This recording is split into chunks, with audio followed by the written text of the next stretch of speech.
Hello student, আমি মিনহাজ।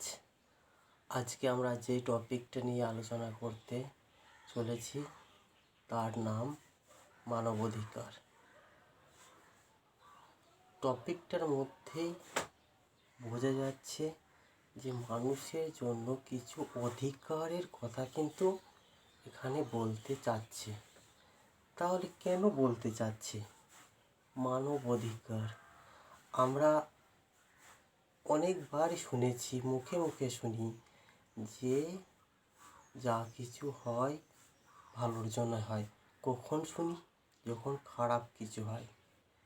তাহলে এই মানবাধিকারটাও কিন্তু কিছু খারাপ ঘটেছিল, তার বিপরীত হিসাবে কিন্তু গড়ে উঠেছে। যে কোনো জিনিসই আছে তার কিন্তু বিপরীত আছে। বিপরীত না থাকলে কিন্তু কোনো জিনিসকে বোঝা যাবে না। তাহলে এখানে আমাদের টপিক হলো মানব অধিকার। মানবের বিপরীত কি? অমানব, দানব। অধিকারের বিপরীত অনধিকার।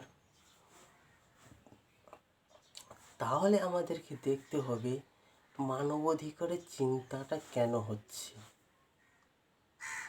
নিশ্চয়ই কিছু অমানবিক পূর্বে ছিল।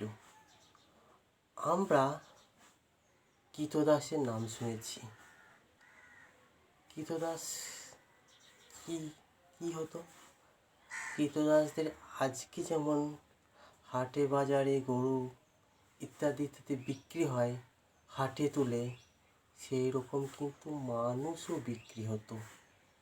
একটা মানুষ আর একটা মানুষকে ক্রয় করত। কিসের জন্য? তার কাজের জন্য, তার মনোরঞ্জনের জন্য। কীরকম মনোরঞ্জন? যে তাকে কঠোর পরিশ্রম করানো হতো। যখন সে কাজ করতে পারতো না তখন তাকে কী করা হতো? তখন তাকে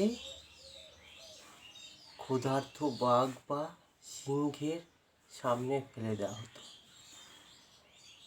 সে লড়াই করতো বাঁচার জন্য। একটা মানুষ ভোকার্ত বা ক্ষুধার্ত সিংহের বা বাঘের সামনে লড়াই করছে বাঁচার জন্য, আর একটা মানুষ সেটা কিন্তু এনজয় করছে। অমানবিক না? এই যে অমানবিক আচরণ, তারপর তাহলে এটা অমানবিক হচ্ছে। তাহলে অনাধিকার, অধিকার জিনিসটা কি? অধিকার, এই যে মানব অধিকার বা মানবিক অধিকার, এই ধারণাটা আসছে কিন্তু পশ্চিমী ধারণা থেকে। বিশেষ করে জন লকের ন্যাচারাল রাইটের ধারণা থেকে। ন্যাচারাল রাইটের ধারণাতে তিনি কি বলছেন? তিনি অধিকারের কথা বলতে গিয়ে 3 প্রকার অধিকারের কথা বলছেন। কি কি? জীবন, সম্পত্তি আর স্বাধীনতার অধিকার। এই তিনটিকেই কিন্তু তিনি সম্পত্তির অধিকারের মধ্যে বেঁধে দিচ্ছেন। সম্পত্তির অধিকারটা সব থেকে বেশি গুরুত্ব দিচ্ছেন তিনি। কেন? তিনি দেখাতে চাচ্ছেন যে অধিকারটা আসে কি করে। অধিকার জিনিসটা কি? আমি কিছু না করেই কি আমার অধিকার থেকে যাবে? ধরো তোমরা পড়াশোনা করছো, মার্কশিট আসছে, রেজাল্ট আছে, ওখানে তুমি শ্রম দিয়েছো বলে তুমি ওই মার্কশিটটা পাচ্ছ। যদি শ্রম না দিতে তাহলে পেতে না। তাহলে ওই জিনিসটা কার? জিনিসটা তোমার।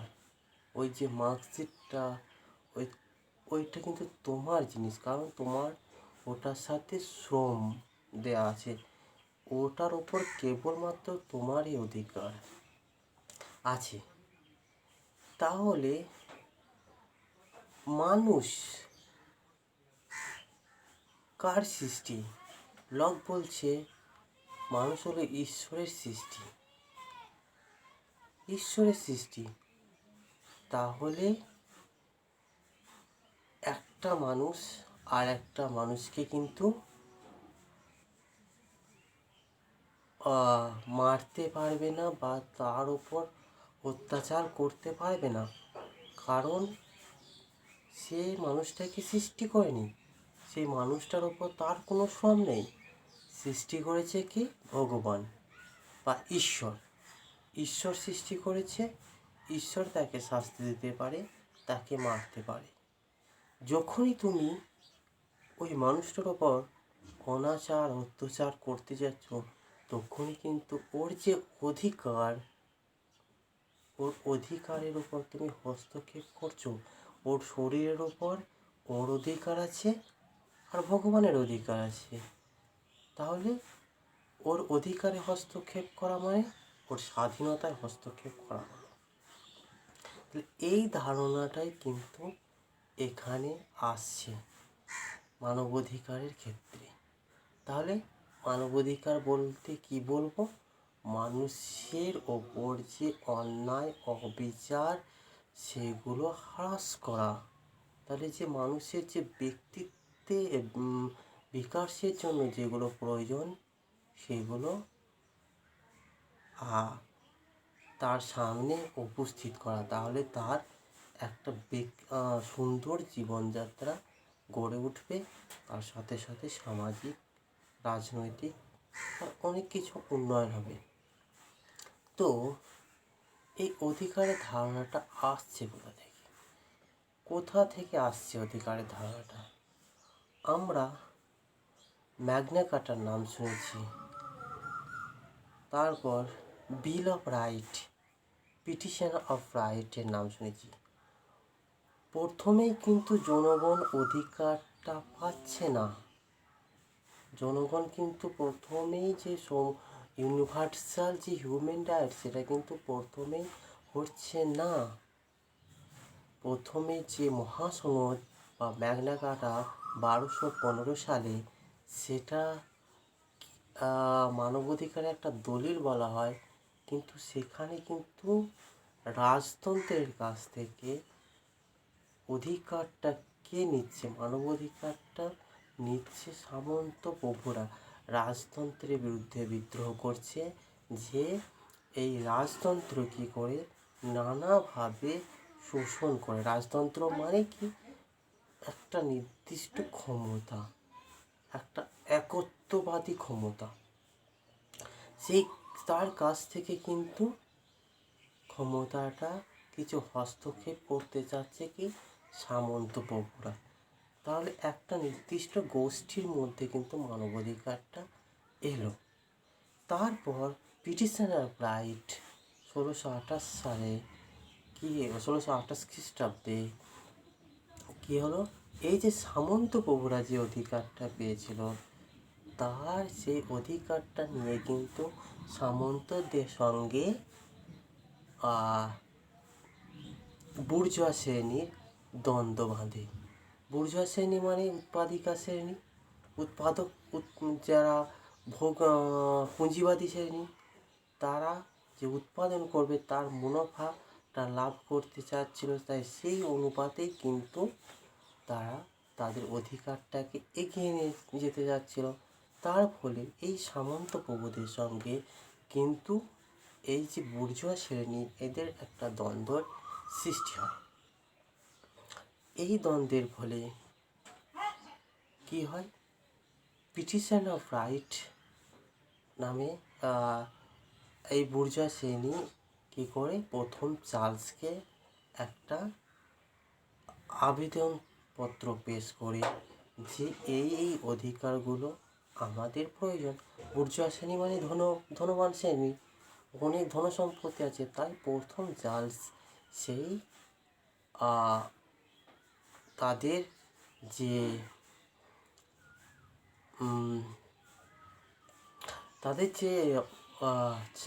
চাহনি সেটা মেনে নেয়। এই যে মেনে নেওয়া, এখান থেকে আসছে কিন্তু তোমার পিটিশন অফ রাইট। তাহলে প্রথমে ম্যাগনা কার্টাতে কে পেল? ম্যাগনা কার্টাতে রাজতন্ত্রের হাত থেকে অধিকারটা কিছু সামন্ত প্রভু পেল। আর দ্বিতীয় শ্রেণীতে পিটিশনার রাইটের ক্ষেত্রে যে বুর্জোয়ার হাতে কিছু ক্ষমতা এলো। তারপর এই যে বুর্জোয়ার হাতে ক্ষমতা, এই যে মানবাধিকার প্রথমে কিন্তু রাষ্ট্রীয় গণ্ডির মধ্যেই সীমাবদ্ধ ছিল। এই বুর্জোয়া ধনতন্ত্রের সাথে সাথে কিন্তু একটা ইউনিভার্সাল ক্যারেক্টার লাভ করে। তো এই যে বুর্জোয়ারা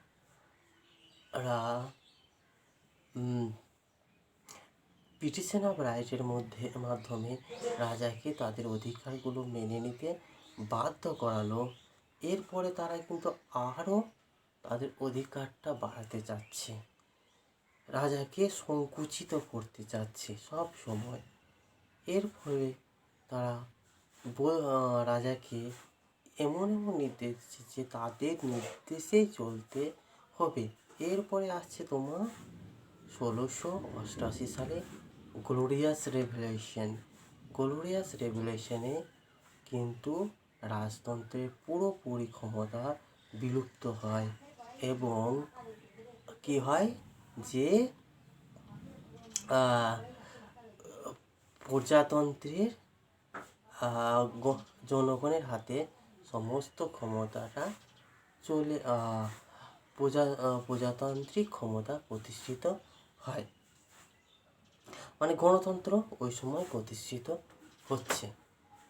তো এই যে হলো, এই সময় কিন্তু আর একটা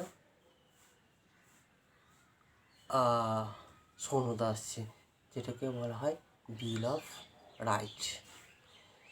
তো এইগুলো কিন্তু মানবাধিকার যে বেস বা ভিত্তি, এইগুলোকে দলিল বলা হয়। এরপরেও কিন্তু আমেরিকার যে ভূমিকা মানবাধিকারে, সেটা যথেষ্ট অবদান রাখে। আমরা নাম শুনেছি ভার্জিনিয়ান ডিক্লারেশন অফ হিউম্যান রাইটস। হ্যাঁ, তো এখানে কিন্তু মানবাধিকারের ঘোষণা করা হয়, মানুষের স্বাধীনতা অধিকারের কথা। কিন্তু এইগুলো কিন্তু মার্কিন সংবিধানে প্রথমে ছিল না, পরবর্তীকালে কিন্তু মার্কিন সংবিধানে চলে আসে 1791 সালে প্রথম 10টি সংবিধান সংশোধনের মাধ্যমে। কী কী অধিকার ছিল? মানুষের যে মানুষকে যে বাঁচার জন্য, যে তার নিজেকে প্রসারিত করার জন্য বিভিন্ন অধিকার কিন্তু এই আমেরিকার সংবিধানে উল্লেখ করা হয়। কীরকম ধর্মীয় স্বাধীনতার অধিকার কিন্তু বলা হয়েছে। ধর্মীয় স্বাধীনতার অধিকার মানে, আর এই যে মানবাধিকার ধারণাটা, এটা কিন্তু গণতন্ত্রের ক্ষেত্রে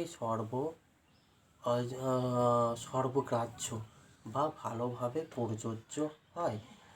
তো এই যে ধর্মীয় স্বাধীনতার অধিকার মার্কিন সংবিধানে দেওয়া হয়েছে, এখানে কি ধর্মীয় স্বাধীনতার অধিকার বলতে কী বোঝায়? ধর্মীয় স্বাধীনতা অধিকার বলতে বোঝায় প্রত্যেকটা ব্যক্তি তার নিজস্ব মত অনুযায়ী ধর্ম পালন করবে এবং অন্যকেও পালন করতে দেবে। কেউ কারো ধর্মে ব্যাঘাত ঘটাবে না, রাষ্ট্রের নিজস্ব কোনো ধর্ম থাকবে না। স্বাধীনতার অধিকার বলতে কী বোঝায়? স্বাধীনতা কি? স্বাধীনতা অর্থাৎ আমার ইচ্ছে মতো আমি চলবো, সেটা যেন অন্যের ক্ষতি না হয়, তাহলে সেটাই কিন্তু স্বাধীনতা। যদি আমার জীবন সম্পত্তির স্বাধীনতা না থাকে, তাহলে কিন্তু আমি স্বাধীন নয়। এই স্বাধীনতাগুলো রাষ্ট্র কিন্তু রক্ষা করবে আমার। তাহলে স্বাধীনতা হতে অধীনতা, নিজের অধীনেই থাকা, সেই অধীনতাটা যেন বাইরে থেকে না আসে, আবার আমি যে স্ব অধীনে থাকছি সেটাও যেন অন্যের ক্ষতি না করে। আর মানবাধিকার এর ক্ষেত্রে যেটা একান্ত প্রয়োজন সেটা হলো freedom of speech. Freedom of speech কারণটা কি?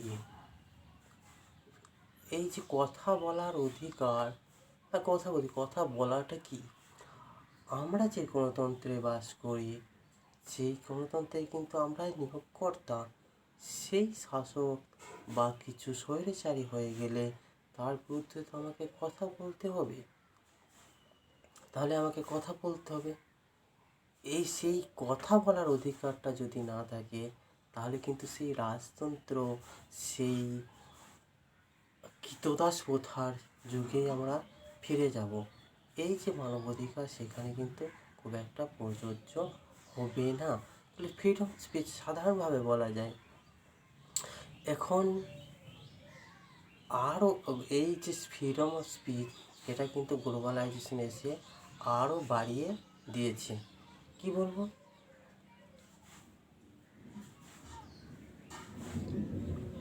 যে কথা, আমি যে কথাটা বলছি, ধরো কোনো এক জায়গায় গিয়েছি, কোনো অফিসে বা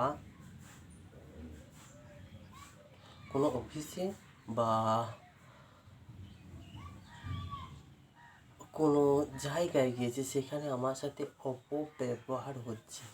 আমি কথা বলছি, আমার কথাটা যদি প্রসারিত হয়, আমার কথাটা ধরো যত আমার যে বাক স্বাধীনতা সেখানে যদি আমাকে কথা বলতে না দেয় তাহলে আমার যে সেখানে পাওয়ার অধিকারটা সেটা দমিত হবে।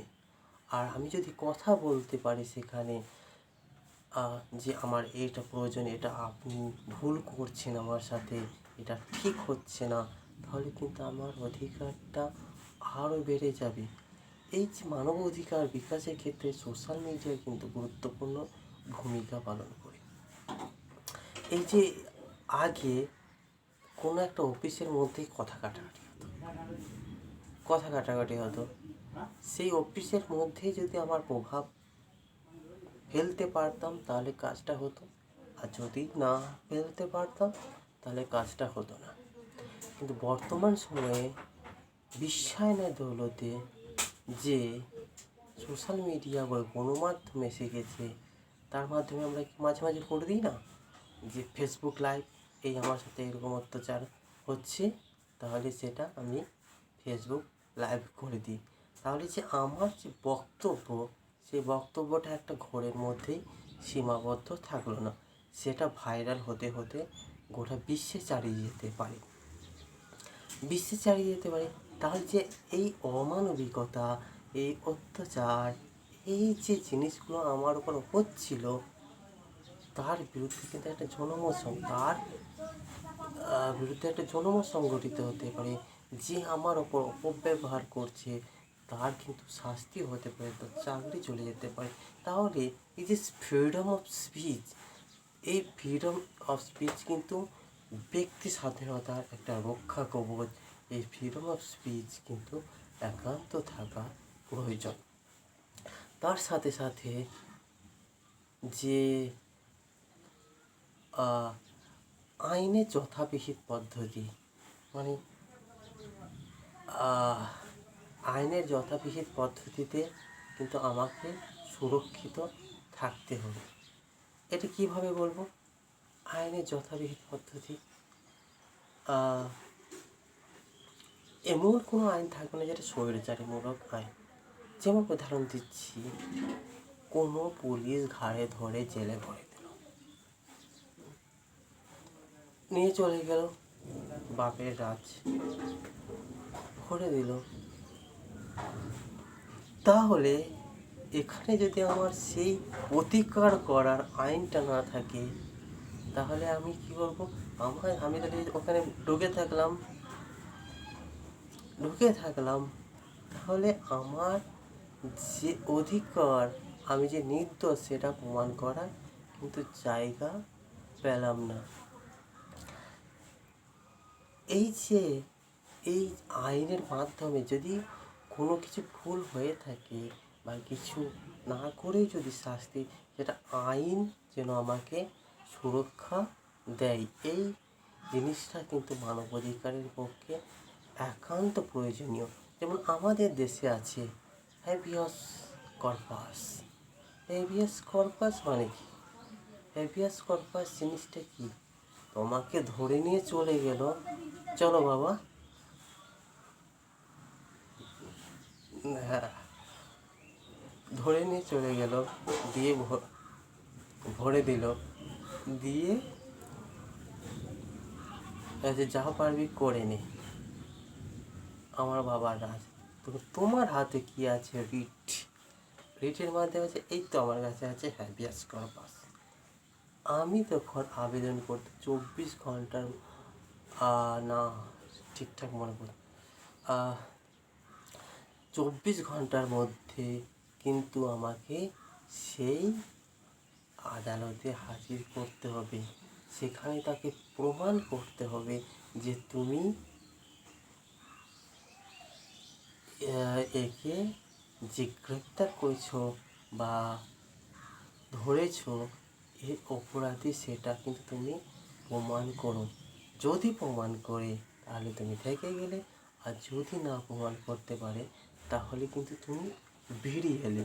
তাহলে যে তুমি ইনোসেন্ট হয়েও কিন্তু তুমি শাস্তিটা পাচ্ছিলে যদি আইনের পদ্ধতিটা না থাকে। কিন্তু আইনের পদ্ধতি আছে, তুমি বেরিয়ে এলে। তার সাথে সাথে এই যে বাক স্বাধীনতা, তার সাথে সাথে কিন্তু এই মুদ্রাযন্ত্রের যে স্বাধীনতা, সেটাও কিন্তু মানবাধিকার রক্ষার ক্ষেত্রে যথার্থ ভূমিকা পালন করে।